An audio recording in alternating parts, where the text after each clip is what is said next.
Halo, selamat pagi.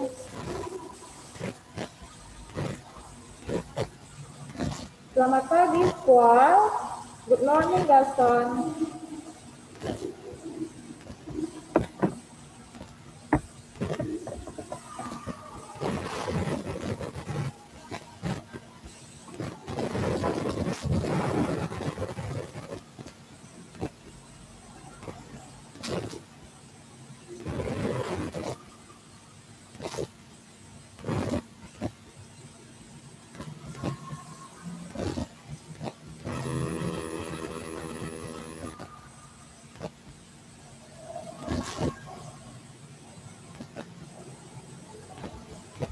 Baik,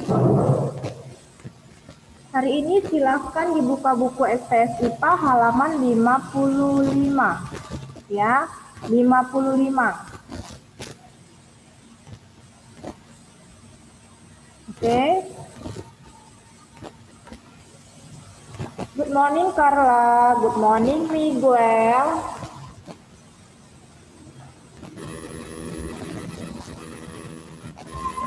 Good morning, Dior. Good morning, Feren. Good morning, Valerie. Good morning, Valencia. Good morning, Melisenda.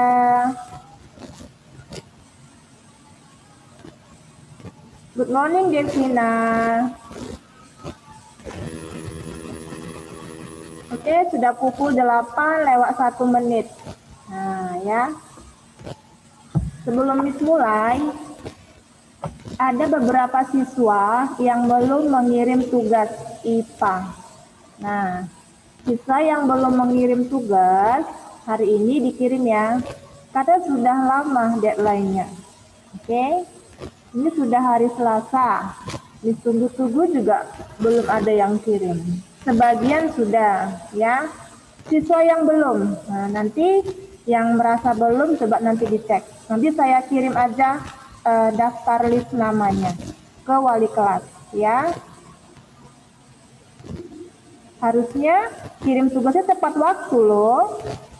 Ya enggak, tugasnya mudah.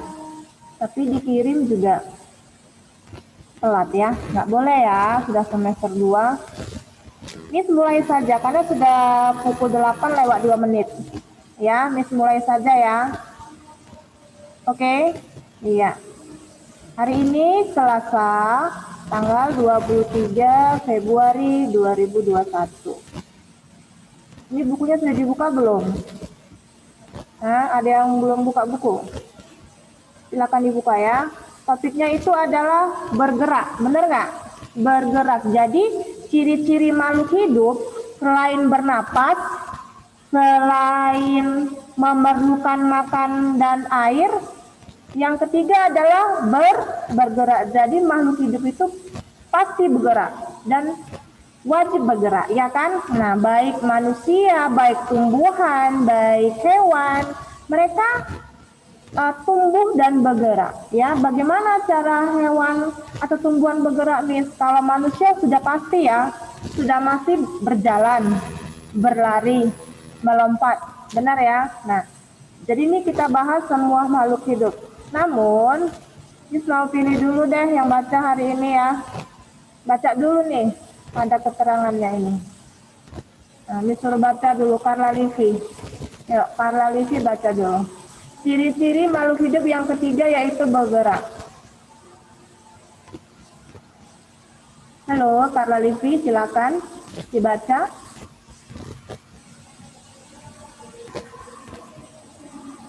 Bisa? Carla Livi, baca dulu yuk. Iya.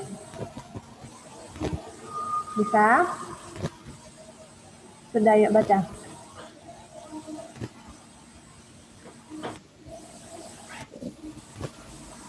Tiga, bergerak. Ya. Makhluk hidup bergerak untuk mencari makanan dan menghindari musuhnya. Manusia berjalan dan berlari dengan kaki. Ikan berenang menggunakan sirip-sirip di tubuhnya. Burung elang menggerakkan sayapnya untuk terbang menangkap ikan. Hal tersebut membuktikan makhluk hidup dapat bergerak. Iya. Selain hewan, tumbuhan juga dapat bergerak. Oke, cukup itu Akan tadi tetapi, ya. Ah, gerak tumbuhan tidak seperti gerak manusia jelaskan dan lagi ya. hewan.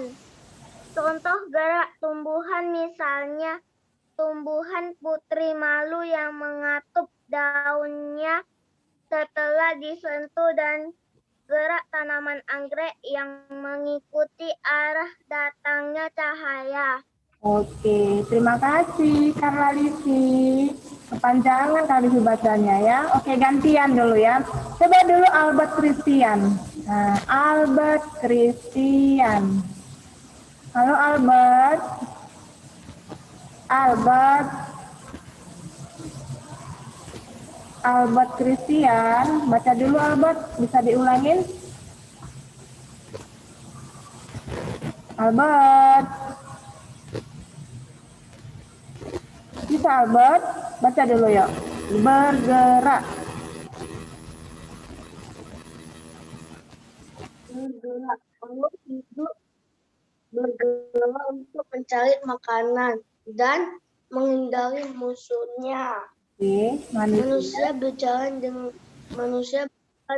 berlari dengan kaki. Ikan berenang menggunakan sirip-sirip di tubuhnya. Burung elang menggerakkan sayapnya untuk terbang menangkap ikan. Hal tersebut membuktikan makhluk hidup dapat bergerak. Oke, cukup. Sampai situ dulu ya. Satu lagi, Gaston Geraldo. Gaston Geraldo, coba baca ulang. Ciri makhluk hidup bergerak. Yuk, silakan.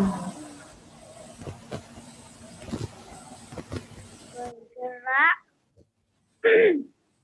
Makhluk hidup bergerak untuk mencari makanan dan menghindari musuhnya.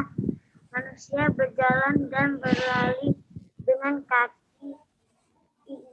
Ikan berenang menggunakan sirip-sirip di tubuhnya. Burung elang menggerakkan sayapnya untuk terbang menangkap ikan. Hal tersebut membuktikan makhluk hidup dapat bergerak. Oke, thank you ya Gaston. Nah, coba perhatikan dulu di buku kamu ada gambar elang. Nah, elang itu sedang terbang, tapi dia sangat cepat sekali menangkap mangsanya, lihat. Ya kan? Ini mangsanya berupa ikan. Kecepatan elang itu rata-rata 120 km per jam. Nah, saking cepatnya dia bergerak. Nah, ada speednya ya. Nah, lihat.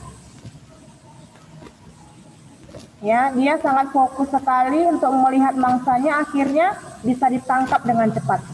Dengan pergerakan sayapnya sendiri. Coba lihat. Sama seperti kamu squall, Devina. Kalau disuruh lomba lari, pasti kamu lari kencang kan, bener nggak? Iya, karena kita makhluk hidup itu bisa bergerak. Kalau Miss suruh, misalnya, seperti kamu squall, Miss, permisi kamar mandi, saya mau buang air kecil, boleh. Kan saya kasih waktu 5 menit ya squall, dengan cepatnya kamu berjalan, tahu-tahu kamu sudah balik lagi kelas, bener nggak? Iya, cepat kamu berjalan, kata Miss 5 menit, cepat masuk kelas, bener nggak? Nah, sama seperti kamu juga. Jadi makhluk hidup ini juga sangat sergap ya untuk bergerak mengambil mangsanya. Lihat, nah, dengan kecepatannya 120 km per jam. Lihat, yang diambil dia ini apa? Makanannya. Karena dia butuh makan, butuh minum, dan bisa bergerak. Ya kan, bisa bergerak. Miss, kalau robot bisa bergerak kan, Miss? Dia makhluk hidup nggak robot? Robot itu benda mati, sayang. Ya, dia itu dikendalikan oleh baterai. Dia bisa bergerak menggunakan baterai. Tanpa baterai nggak bisa dia bergerak. Nah, karena dia bukan makhluk hidup. Nah, ya, karena dia nggak bernapas. Yang bernapas itu tumbuhan, hewan, dan manusia. Seperti ini contohnya. Sudah paham? Iya, saya ulangin ya. Ciri-ciri makhluk hidup yang ketiga poinnya adalah bergerak. Makhluk hidup bergerak untuk apa? Misalnya Devina, untuk apa kamu berjalan Devina? Untuk apa kamu berlari? Untuk apa kamu berjalan menuju kamar? Ada tujuannya kan? Jadi makhluk hidup bergerak untuk mencari makanan dan menghindari musuhnya. Pastilah semuanya bergerak ya, waktu squall. Squall bisa bergerak-gerak tuh. Ya, bisa menoleh kanan, menoleh kiri, bener nggak? Iya. Manusia berjalan dan berlari dengan apa? Apa alat gerak manusia? Kaki. Apa alat gerak manusia selain kaki? Tangan. Benar tidak? Benar. Ikan berenang menggunakan apa? Sirip di bagian tubuhnya. Kalau nggak punya sirip, gimana mau dia mau berenang? Nah, benar ya. Burung-burung elang menggerakkan sayap. Untuk apa? Untuk terbang. Dia fungsi sayapnya untuk terbang. Kalau manusia fungsi tangan sama kaki untuk bisa berjalan mengambil ya. Ada poin-poin pentingnya. Dia tersendiri, alat tubuh makhluk hidup itu ada fungsinya, oke? Dan berbeda, ya kan? Burung elang menggerakkan sayapnya untuk terbang menangkap ikan. Nih, sudah jelas gambarnya, oke? Nah, kemudian selanjutnya, hal tersebut membuktikan bahwa makhluk hidup dapat bergerak. Nah, ini dia, Miss kasih gambar lagi ya. Manusia berjalan dengan kaki dan berlari dengan kaki. Ya, ini berjalan, sekelompok manusia berjalan, sekelompok manusia sedang lomba lari. Ini waktu masih kecil kamu ya, mau belajar jalan, dibantu oleh mamanya, ya, bergerak dengan cara berjalan menggunakan kaki. Ini manusia sekelompok masyarakat sedang berlomba lari kencang untuk mendapatkan juara, bergerak juga. Sama seperti ikan juga bisa bergerak, tapi nggak pakai tangan ya, dia menggunakan sirip untuk berenang di dalam laut atau di dalam air kedalaman. Inilah habitatnya, di air, bukan di darat. Squall hidupnya itu di darat, bukan di air. Ya, oke. Ini tempat tinggal dia di air. Sesuai dengan organnya ya, seperti ini. Dia menggunakan sirip untuk berenang. Kalau nggak punya sirip nih, nggak bisa. Berarti bukan ikan dong namanya ya. Oke, sudah paham? Kita lanjut ya. Nah, ini sudah jelaskan ya, burung elang itu menggerakkan sayapnya untuk terbang menangkap ikan. Lihat, tangkapannya itu sudah pasti dapat. Lihat, tangkapan burung elang itu sudah pasti karena dia fokus, konsentrasi untuk mendapatkan mangsanya. Apa ini yang dilihatnya? Ikannya ya, untuk dia butuh makanan juga. Ya, oke, sudah paham? Baik, kita lanjut. Sekarang kita masuk ke tumbuhan. Yang tumbuhan baca Devina. Yang baca Devina tumbuhan, yuk. Silakan Devina, yuk. Selain hewan, yuk. Selain hewan, tumbuhan juga dapat bergerak. Akan tetapi gerak tumbuhan tidak seperti gerak manusia dan hewan. Contoh gerak tumbuhan misalnya tumbuhan putri malu yang mengatuk daunnya setelah disentuh dan gerak tanaman anggrek yang mengikuti arah datangnya cahaya. Oke, gantian. Terima kasih ya Devina. Squall, baca squall. Gantian. Selain hewan, tumbuhan juga dapat bergerak. Akan tetapi gerak tumbuhan tidak seperti gerak manusia dan hewan. Contoh gerak tumbuhan misalnya tumbuhan putri malu yang mengatuk daunnya setelah disentuh dan gerak tanaman anggrek yang mengikuti arah datangnya cahaya. Oke, terima kasih. Satu lagi deh, Carlos. Carlos. Satu lagi Miss mau panggil Carlos. Mana ini Carlos? Cepat sedikit yuk, baca dulu yuk Carlos. Selain hewan,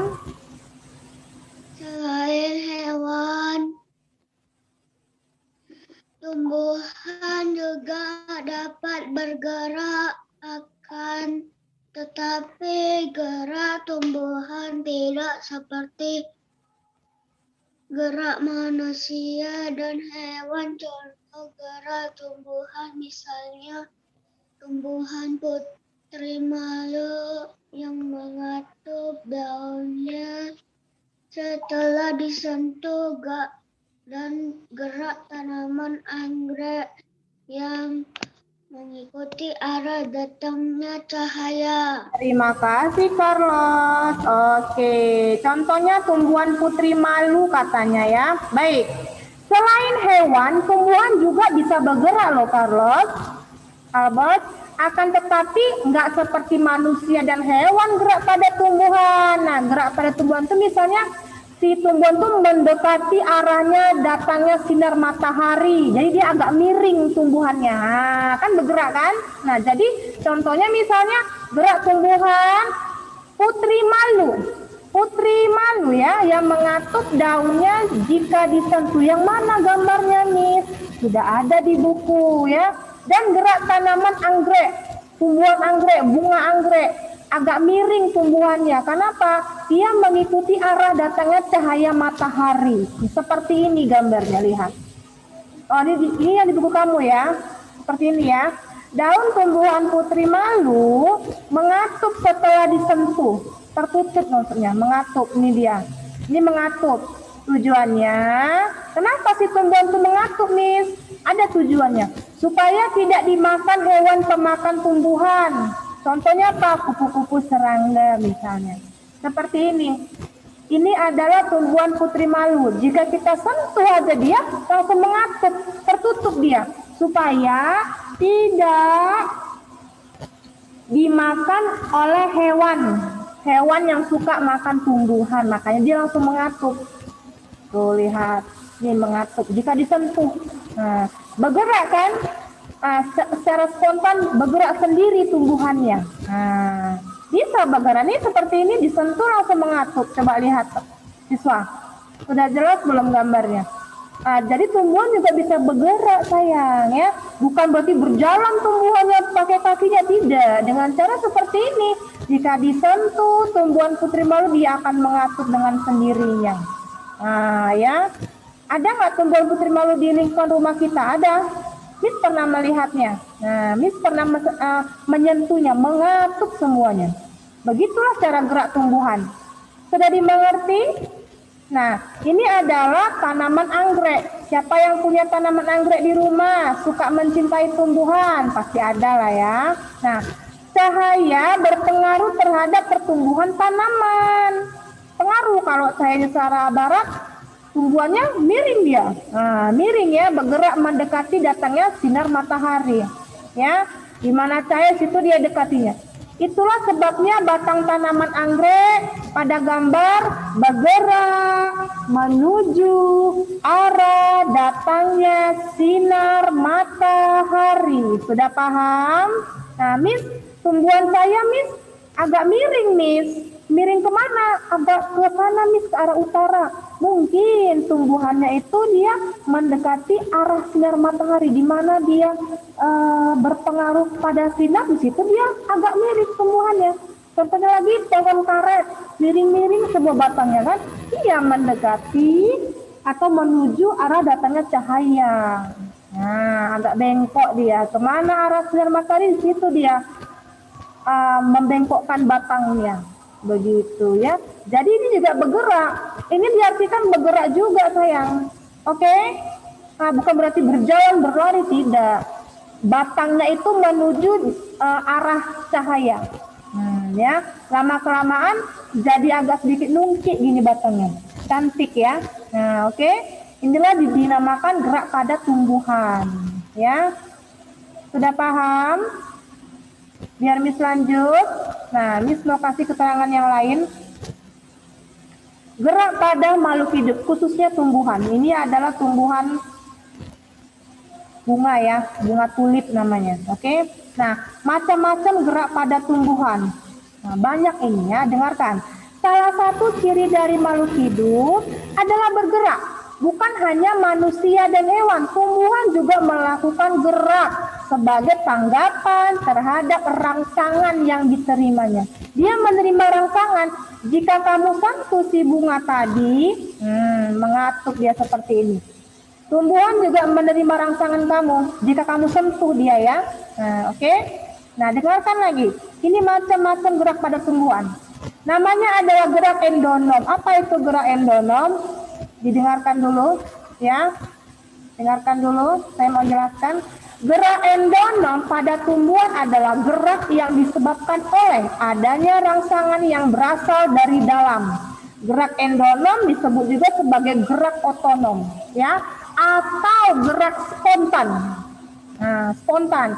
Contohnya dari gerak endonom ini adalah gerak pertumbuhan dari bagian tumbuhan, seperti bagian akar, bagian batang, bagian daun, karena akibat pengaruh pertumbuhan. Itulah gerak endonom, faktornya dari dalam tumbuhan tersebut. Ada lagi namanya gerak higroskopis. Apa itu, Miss? Dengarkan. Gerak higroskopis pada tumbuhan itu adalah gerak pada tumbuhan akibat adanya perubahan kadar air dalam sel tumbuhan, sehingga menyebabkan penyusutan yang tidak merata pada bagian sel tumbuhan. Contoh gerak higroskopis, membukanya kotak-kotak sporangium tumbuhan paku. Siapa yang punya suplir di rumah? Tumbuhan suplir namanya, alias tumbuhan paku. Coba nanti lihat ya, ada namanya spongarium itu terbuka di daun-daunnya itu. Dan contoh lagi gerak higroskopis itu adalah pecahnya buah polong-polongan yang kering. Ini gambarnya. Diserasa punya deh di rumah kalian, tanaman suplir. Ini di daun ini terbukanya sporongarium. Nah ya, ditulangin lagi. Kotak, tadi apa namanya? Kotak sporangium, terbukanya kotak sporangium pada tumbuhan paku atau suplir. Daunnya itu agak lebar. Nanti coba cek lah, bagi yang punya ya. Bagi yang nggak punya ya kamu lihat sini aja dulu. Sama tanaman buah polong-polongan. Ini dia. Yang bijinya warna merah, dia pecah. Nah, berarti kan dia bergerak, pecah sendiri. Oke, gerak higroskopis. Tanaman polong-polongan. Oke. Ada lagi namanya gerak pada tumbuhan, yaitu gerak esionom. Nah, istilahnya gerak esionom. Apa itu, Miss, gerak esionom? Gerak esionom ini adalah gerak yang dipengaruhi rangsang dari luar tubuh tumbuhan atau faktor apa? Faktor luar, eksternal. Ada 3 jenis gerak esionom.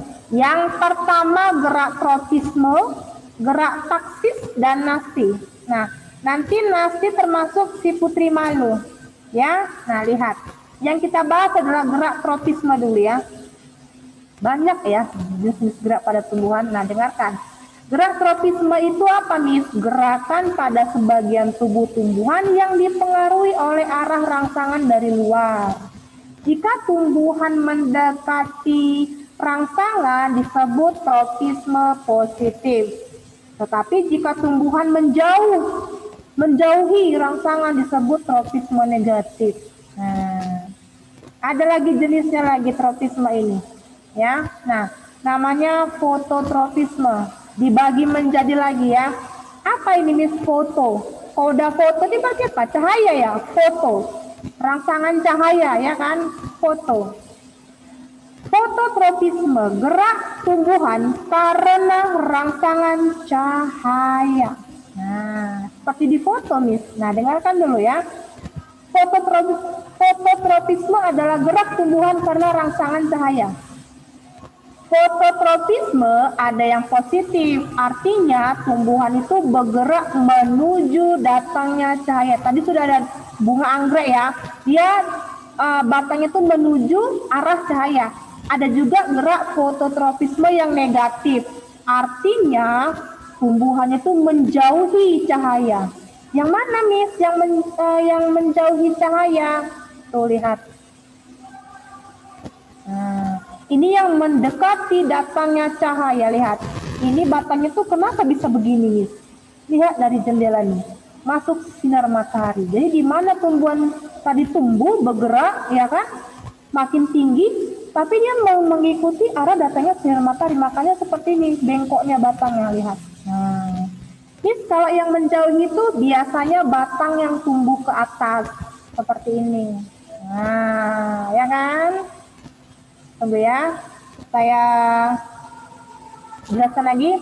Ada namanya istilah gerak geotropisme tadi, fototropisme ya. Tapi Miss jelaskan yang positif. Kenapa? Dia mendekati cahaya. Sekarang yang geotropisme. Kalau yang negatif ini misalnya akar itu masuk ke dalam perut bumi. Nah, ya kan menjauhi sinar matahari. Tapi kalau yang positif yang mendekati. Sekarang Miss menjelaskan geotropisme. Ada lagi istilah gerak geotropisme. Geogravitasi ya. Gerak tumbuhan karena rangsangan yang berupa gaya tarik bumi.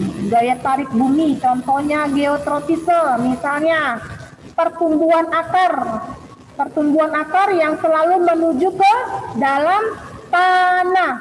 Dan geotropisme negatif adalah batang tumbuh menjauhi pusat bumi. Lihat. Ini adalah akar tanaman yang selalu menuju ke dalam tanah. Namanya gerak geotropisme. Batang nggak pernah keluar ya, pasti ke dalam tanah. Oke. Nah, kalau yang menuju ini, Miss, tadi menjauhi pusat bumi, batang. Dia tumbuhnya ke atas. Kalau ini dia menuju tarik bumi. Sorry. Miss ulangi lagi ya. Nah, misalnya pertumbuhan akar yang selalu menuju ke dalam tanah. Nih, pertumbuhan akar yang selalu menuju ke dalam tanah. Sementara geotropisme negatif, batang tumbuh menjauhi pusat bumi. Itu bahasanya. Batang tumbuh menjauhi pusat bumi. Tumbuhnya ke atas. Oke. Pernah jalan-jalan ke Brastagi, kamu lihat banyak sekali pohon pinus tinggi-tinggi ya kan? Begitu. Oke. Ada lagi istilahnya gerak pada tumbuhan, yaitu hidrotropisme. Hidro itu kan air, ya kan? Air. Gerak tumbuhan rangsangan dari sumber air. Contohnya apa? Pertumbuhan akar tanah yang selalu menuju ke sumber air. Ada dia akar tumbuhan yang menuju sumber air, misalnya tumbuhan bakau. Nih, tanaman bakau ini pasti dia mendekati sumber air. Tanaman bakau, mangrove, biasanya di pinggir pantai. Sudah menuju ke sumber air. Selanjutnya istilahnya tikmotropisme, gerak pada tumbuhan juga. Tikmotropisme ini apa, Miss? Gerak tumbuhan dengan rangsangan berupa persinggungan. Contohnya apa, Miss? Nih, persinggungan begini ya. Sulur markisa yang membelit dan batang mentimun yang membelit. Jadi persinggungan itu membelit-belit. Membelit ke tanaman lain. Contohnya, misalnya batang itu membelit tanaman lain. Seperti ini gambarnya. Nah, jadi kalau ada pohon markisa di rumah, suka makan jus markisa nggak? Nah, jadi ini pohonnya. Jadi namanya sulur. Sulur tanaman tuh bersinggungan atau membelit-belit ke tumbuhan lain. Ada nggak pagar-pagar di rumah, pagar tanaman yang suka belit-belit itu? Nah, seperti ini. Contohnya lagi buah anggur juga membelit-belit ini tanamannya. Sama sulur mentimun juga membelit pada tumbuhan lain. Punya tanaman mentimun nggak? Mentimun. Miss punya. Jadi Miss foto nih tanamannya. Nah ya, ini tanaman mentimun Miss foto. Jadi sulurnya membelit atau bersinggung pada tanaman lain, gitu ya. Namanya Stigmotropisme. Stigmotropisme. Gerak tumbuhan dengan berupa persinggungan atau membelit. Ada lagi istilahnya kemotropisme. Nah, ini nggak usah dijelaskan karena dia berbau dengan zat kimia. Ini nggak usah dijelaskan, lewatkan saja ya. Yang terakhir, gerak taksis. Nah, ini gampang ini ya. Gerak ini adalah gerak pada tumbuhan, namanya taksis, rangsangan dari luar. Ada dibagi lagi tipenya, yaitu gerak fototaksis. Nah, fototaksis ini adalah gerak seluruh tubuh tumbuhan dengan rangsangan berupa cahaya juga. Contohnya gerak euglena, selalu mendekati cahaya. Nah, ini gambarnya. Gerak euglena selalu mendekati arah cahaya, namanya gerak fototaksis. Gerak euglena yang selalu mendekati arah cahaya. Yang kedua, gerak kemotaksis. Kemo, ya, gerak seluruh tubuh tumbuhan dengan rangsangan berupa zat kimia. Contohnya gerak spermatozoid ke archegonium pada tumbuhan lumut. Punya rumput di rumah, rumput Jepang, rumput teki. Nah, kamu lihat di situ ada sebenarnya batu-batuan kan, batu-batu. Nah, di batu-batu itu ada lumut. Nah, jadi lumutnya itu bergerak juga, kan itu termasuk tumbuhan. Ini Miss foto perbesar, ini adalah lumut di batu-batu, biasanya dekat-dekat rumput itu. Oke, nah termasuk gerak juga ini pada tumbuhan lumut, yaitu gerak kemotaksis. Istilahnya seperti itulah ya. Kemudian ada lagi namanya geraknya gerak nasti. Ya, gerak nasti. Gerak nasti ini adalah diperbesar lagi. Gerak dari bagian tumbuhan yang arah tidak bergantung pada arah datangnya rangsangan. Jadi arah geraknya itu akibat perbedaan tekanan turgor, di mana tekanan turgor itu menyebabkan tumbuhan mengembung, ya. Tumbuhannya mengembung katanya akibat tekanan turgor. Yang mana, Miss? Ada beberapa jenis gerak nasti. Dibagi lagi tipenya. Namanya fotonasti. Foto ingat cahaya ya. Artinya gini, gerak sebagai reaksi terhadap rangsangan berupa cahaya. Contoh fotonasti. Pernah melihat nggak bunga pukul 4? Jadi bunga pukul 4 itu dia mekar pada sore hari. Nah, namanya bunga pukul 4 Albert. Bunga pukul 4 ini Albert, dia selalu mekar tumbuhannya pada sore hari. Namanya gerak fotonasti. Ya, contohnya bunga pukul 4 mekar pada sore hari. Pernah lihat bunga ini enggak? Seperti tisu ini kelopaknya. Bunganya seperti itu.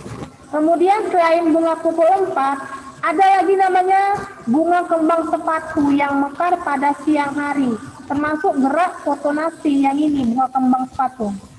Ini pernah lihat nggak di rumah? Atau di komplek-komplek taman rumah kamu ada yang nanam seperti ini nggak? Di rumahnya. Namanya bunga kembang sepatu. Bunga kembang sepatu ini dia mekar pada siang hari.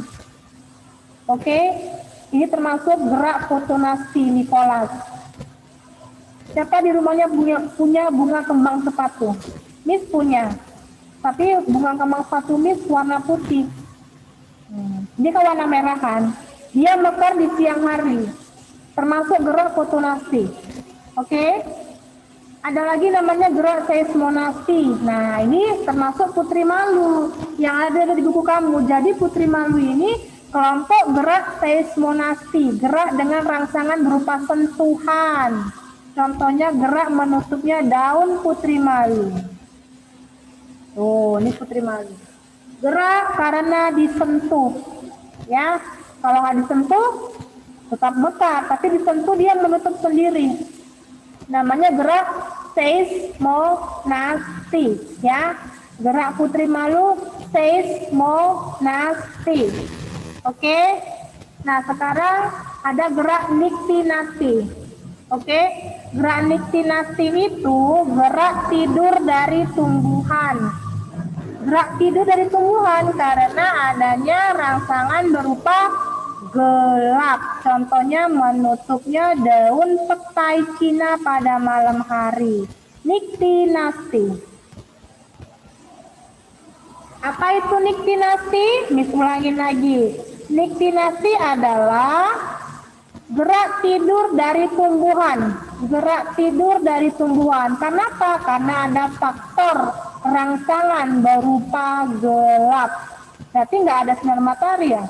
Contohnya menutupnya daun petai Cina pada malam hari. Jadi kalau pada malam hari nggak ada sinar matahari, daunnya itu menutup.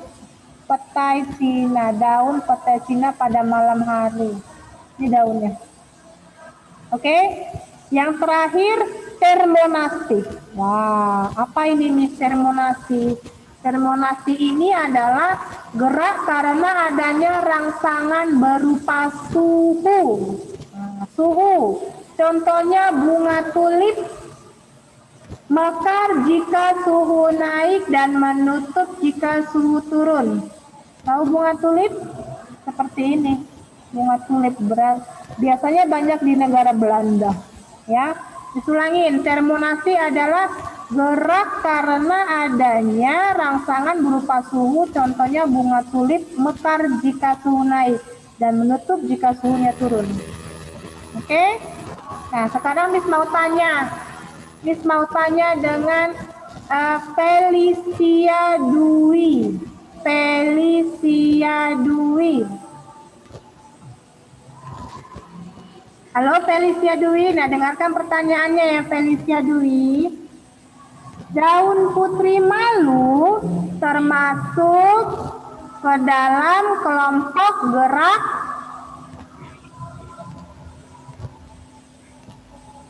Seismonasti. ya, apa itu seismonasti?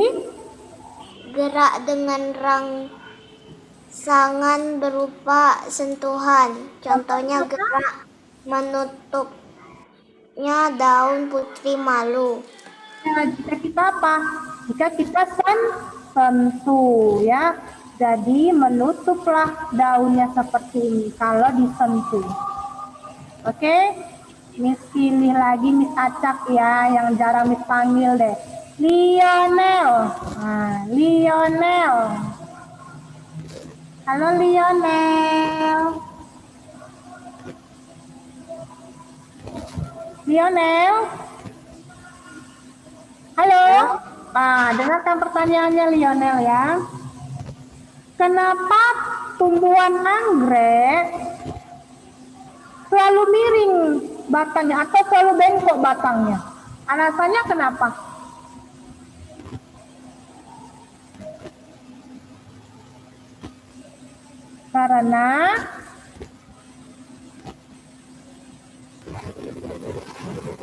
Karena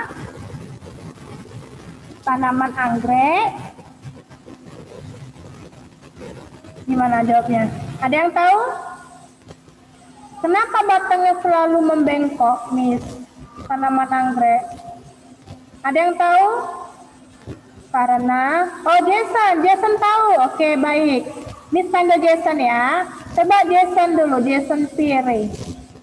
Jason Pierre, sebelum kita mengakhiri. Tumbuhan anggrek bergerak karena adanya sinar matahari, Miss. Pinter, 100 buat Jason. Makanya dia membengkok kan.